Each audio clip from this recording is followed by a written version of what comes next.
Hello po mga kababayan, si Dante Maravillas, Bicolano vlogger, broadcast journalist from Albay. Tama itong sinabi ni Senator Ping Lacson. Advice niya kay Congressman Leandro Liviste. Sabi ni Ping Lacson, do not underestimate evil. Senator Ping Lacson advised Senator Loren Ligarda to tell her son, Batangas 1st District Representative Leandro Liviste, to always mind his security. Medyo maluwag daw ang security kasi itong si Congressman Leandro Liviste, yung anak ni Doril Ligarda. Ngayon, sa kanyang ginawa po na binitag niya yung district engineer ng Batangas, nakakulong na ngayon sa PNP. At bukas, sabi, pa-file na ng kaso.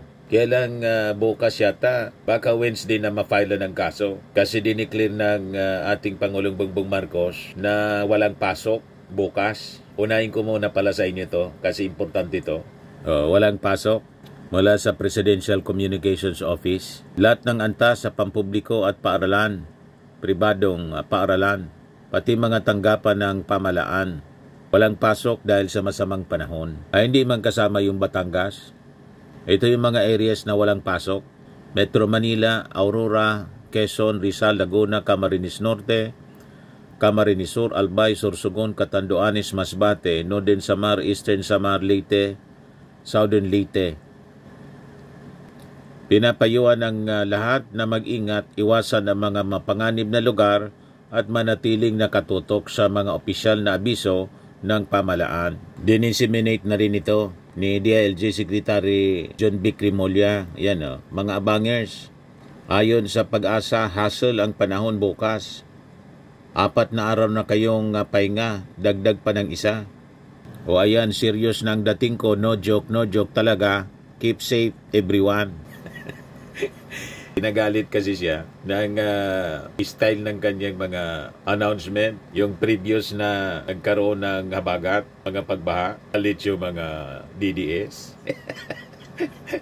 Nabas mga kababayan, malamang mabasuli ngayon kasi tinamaan niya ng no joke, parang yung pagbabanta.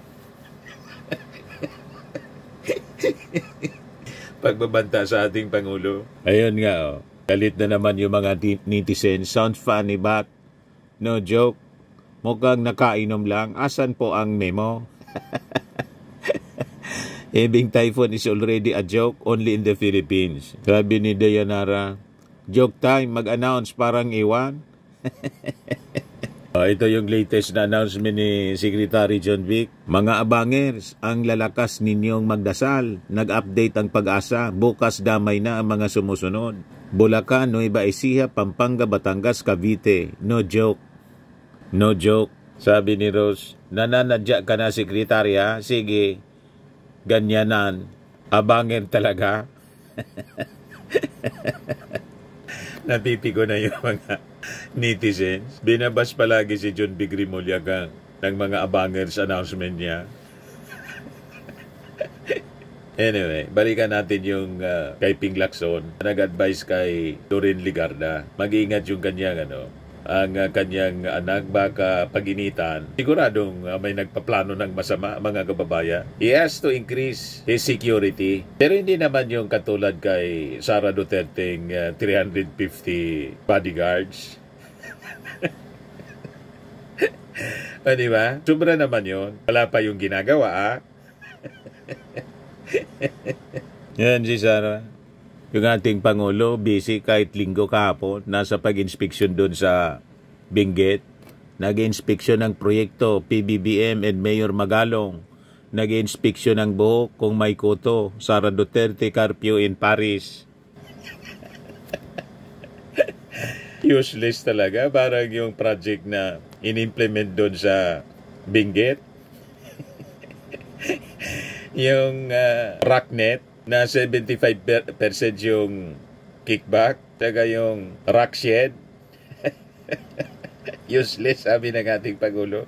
So anyway, yan ang advice ni Ping Lacson kay Congressman Liviste. This after Liviste rejected millions in bribe money from the Department of Public Works District Engineer. Not only that, sabi dito sa balita, Ligarda Liviste even had the engineer arrested. Exactly, sabi ni Lacson. What I advised Senator Loren when I informed her about Congressman Leviste's unusual feat as a neophyte congressman, that her son must always mind his security, sabi ni Ping Lacson sa kanyang statement. Baka ipatumba po. Sabi nga ni Ping, sa kanyang pananaw, may malaking tao na nasa likod nito. And it could be the contractor. Yung nasa likod ng bribery or bribery attempt. Yan o. Posibleng isang mas makapangyariang kontraktor ang nasa likod ng tangkang panunuhol kay Batangas 1st District Representative Leandro Leviste. Ito naging payag ni Ping Lacson matapos maaresto ang isang District Engineer 1 ng Department of Public Works and Highways sa Batangas. Gayunpaman, binigyang diin ng senador na dapat ding pag-aralan lang mabuti ang usapin kaugnay ng zero budget para sa flood control project sa susunod na taon. Ito yung nakumpiskang pera, mga kababayan, sa bribe attempt. Ito yung District Engineer. Yan o. DPWH Engineer, NAB for alleged 360 million bribe to Batangas Congressman Leviste. Ang pangalan niya si Engineer Abelardo D. Calalo. Ito na siya, nakakulong na siya, mga kababayan. Sabi dito sa report ng PTV, tumangging magbigay ng pahayag sa media si Engineer Abelardo Calalo.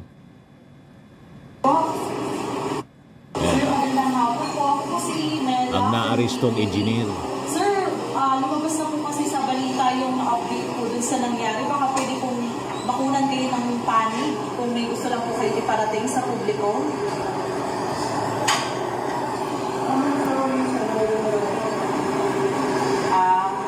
Gusto niyo po ba ipagtanggol sa yung sarili niyo po?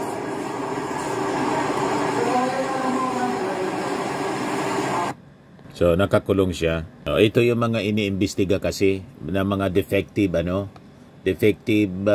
flood control project sa Batangas. Tingnan sitwasyon sa isang flood control project sa Binambang River, Barangay Santol, Balayan, Batangas. The project has been damaged since last year and what we are doing today is measuring sheet piles in the presence of DPWH, sabi po ni Batangas 1st District Representative Leandro Ligarda Leviste. Yan o. Sira-sira, mga kababayan. Grabe pong korupsyon. Kaya sabi ni Ping Lacson, billions of public funds niya are involved or at stake in a game he is in that he cannot underestimate evil. So, lahat ng ito, mga kababayan, dahil sa pangunguna ng ating Pangulong Bongbong Marcos, sa pag-expose sa sumbong ng Pangulo, na-inspire ang ating mga leaders. Ito nga, sabi dito sa balita ng Manila Bulletin, Mayor Joy backs PBBM's Directive on LGU Permits for Infrastructure Projects. Si Joy Belmonte ng Quezon City.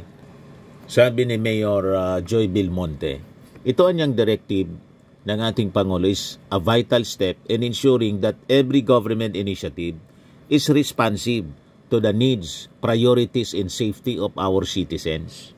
Palalakasin niya nito yung intent ng Local Government Code which mandates meaningful participation ng mga LGUs sa pagpaplano at implementation nitong mga projects that directly affect their constituencies. Pero sabi dito sa balita, before this national directive, Quezon City had already institutionalized the same principle through City Ordinance Number SP 2939 Series of 2020, which mandates all national government agencies, offices, and corporations to coordinate with the city government before implementing projects within its jurisdiction. In Quezon City, sabi niya, this process guarantees consistency with our drainage master plan and other long-term strategies while safeguarding the responsible and efficient use ng public funds derived from the hard-earned taxes of our people. Ayan mga kababayan, so nagustuhan ng mga local leaders ang naging aksyon ng ating Pangulong Bongbong. Dapat man talaga ganon. Purposely, inalis nila yung ganyang policy para sila na lang ang nag-uusap. Purposely dinesign nila para, ito na nga po, makalusot sila sa kanilang mga ginagawang katarantaduhan. Ay hindi na yan po pwede ngayong administrasyon ng ating Pangulong Bongbong. O ngayon, ang sabi dito sa balita, pinirmahan na ni Chis Escudero yung subpena versus construction companies na sangkot sa flood control projects na hindi po nag-attend sa investigation ng Senate Blue Ribbon Committee. Ang mga sinubpenang contractors ay ang Alpha and Omega General Contractor and Development Corporation. Miss Sara Diskaya, yung presidente. Royal Crown Monarch Construction Supplies Corporation, Romeo Miranda, president. Centerways Construction and Development Incorporated, Mr. Lawrence Lobiano, president. Ito yung nagbigay kay Chis Escudero ng 30 million na campaign fund noong 2022 election. St. Timothy Construction Corporation, Miss Maria Ruma Angeline Rimando, president. Hightone Construction and Development Corporation, Mr. Edgar Acosta, president. Taga rito yan sa amin, sa Legazpi. Sunwest Incorporated, Miss Aderma Angeli D. Alcazar, President, CEO. Ito yung inuugnay kay Congressman Ako Bicol. Itong dalawa, Congressman Kito ko, former congressman, and Saldico, incumbent Ako Bicol Party List congressman. LRTK Builders Incorporated, Mr. Luisito Tiki, President. Top-Notch Catalyst Builders Incorporated, Mr. Yomir S. Villanueva, President. MG Samidan Construction, Miss Marjorie O. Samidan, Authorized Managing Officer. Tapos yung Wawaw Builders, Mr. Mark Alan Arevalo, General Manager. So sila yung mga hindi nag-attend. Iba-iba yung rason kung bakit hindi sila nakapag-appear sa unang ginawang investigasyon ng Senate Blue Ribbon Committee. So tingnan natin, sabi September 2, yung susunod na hearing sa Senado.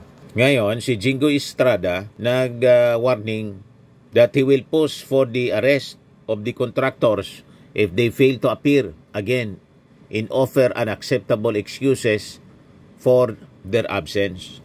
Tingnan natin yung mga reactions ng mga tao. Sabi ni Enrique Carrera, kasama na yung financier mo. Kasama nga sa sinubpena yung Centerways. Tingnan natin kung maitatanong yung tinanggap ni Chis Escuderong 30 million. Diba? Sabi ni John G. Black, dapat kasama din kayo, investigador suspect. Yan nga po, dapat hindi sila yung nag-iimbestiga, kundi sila yung iniimbestigahan. Kaya duda yung ating mga mamamayang Filipino sa ginagawang investigasyon ni Marcoleta. Sabi ni Norman Lonceras, dapat po ipatokan nyo na ang ayaw sumipot. Total, mga magnanakaw naman yan sa kabanang bayan.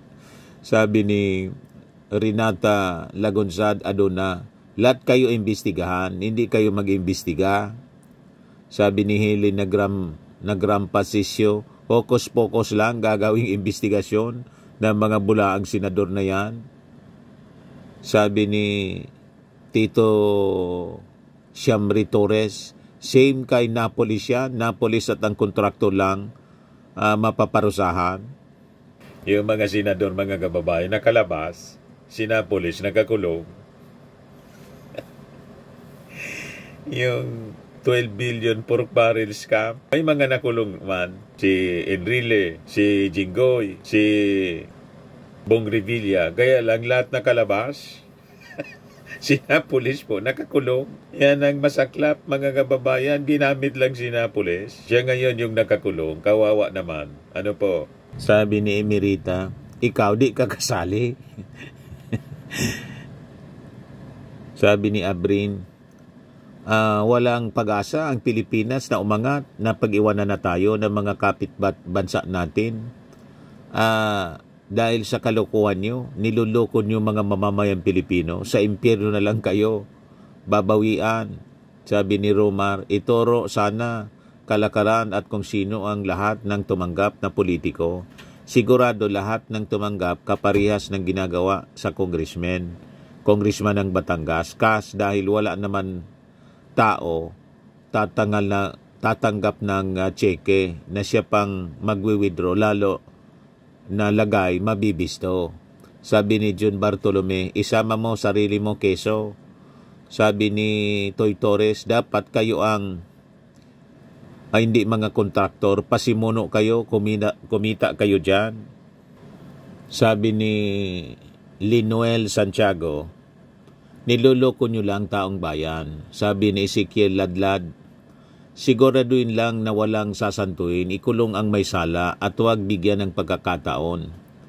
Sabi ni Zelda, grabe ginagawa ninyo sa Pilipinas, kawawa ang mga mamamayang Pilipino, lalo mga taong walang-wala, nakakaawa. Sa kabilang buhay kayo, huhukumin dito sa lupa, masarap buhay ninyo, mga buaya. Sabi ni Carmelito Nilo, nag-umpisa lahat yan dahil sa insertions na ginawa mo, dapat managot kayong lahat na magkakasabwat dyan. Sabi ni Peter Valdez, for tweet.